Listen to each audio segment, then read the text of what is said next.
Hi, my name is David Carr, and I teach Hebrew Bible at Union Theological Seminary. And this is part one of my presentation on basics on the formation of the Pentateuch, focusing here on some points of consensus. It's going to be brief because I have a lot more to say about points of disagreement, but I find it helpful to break this up and to just really focus, at least for a bit, on some very important points of consensus that have proven remarkably durable over the years. So let's get started. My one aim for the presentation is just to clarify basics on what scholars agree about in formation of the Pentateuch. And as you'll see, it'll focus particularly on the later formation of the Pentateuch. To start, it's just a basic agreement by almost all academic scholars of the Bible that the Pentateuch was created over time. And the one helpful way of envisioning this, visualizing this, is looking at an archaeological tell, which represents the piled remains of layer upon layer of cities across thousands of years. This really impressive tell is one of Bet Shean, a city which existed over a period of 6,000 years from the Neolithic and Chalcolithic periods to the medieval time. And so you can see hundreds of feet of debris, layer upon layer, as successive communities built on top of each other. And then built again. And so the Bible may not have as many layers as Bet Shean, but it too has its various strata and layers, which biblical scholars, much like archaeologists, can unpeel and try to uncover, even if they're not fully preserved. And on this point, scholars have achieved some remarkable consensus about the basic layers that form at least the later stages of the formation of the Pentateuch, even though we've lost those stages forever and we have no separate manuscript of any of these sources. But scholars, as I'll summarize in this presentation, have achieved a remarkable agreement on the overall shape and contours of a priestly layer, often designated P, that crosses the books of Genesis through Numbers and into Deuteronomy. They also would distinguish Deuteronomy, D, from much of the other non-priestly material, that is, the material not assigned to that priestly layer. And scholars generally agree that the originally separate P strand of the Pentateuch was combined with other elements, such as Deuteronomy and other non-priestly texts, at a relatively late date, after the exile of Judeans to Babylon and their return.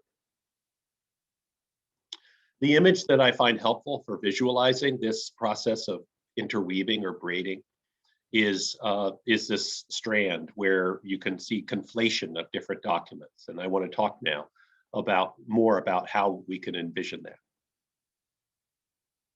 So in the beginning, so to speak, of the consensus, scholars would agree that there's some sort of priestly source during the exile. Some would argue it's pre-exilic in some form, but at least by the exile, it exists in its own form.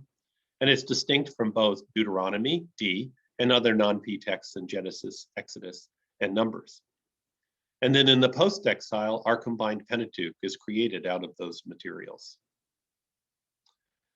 So this means that scholars agree on some sort of basic identification of some blocks of material before our existing Pentateuch: a priestly source, P, Deuteronomy in some form, D, and some form of non-P, whether as one text or as multiple ones. And this consensus on P, D, and other non-P sources explains some important aspects of our present Pentateuch, such as the two creation narratives at the outset of Genesis, or doublets across the flood, two covenants with Abraham in Genesis 15 and 17, various other problems in the Abraham story, and other elements of the Pentateuch, like the calls of Moses in Exodus 3 through 4 and 6, or doublets in the Red Sea narrative of Exodus 14.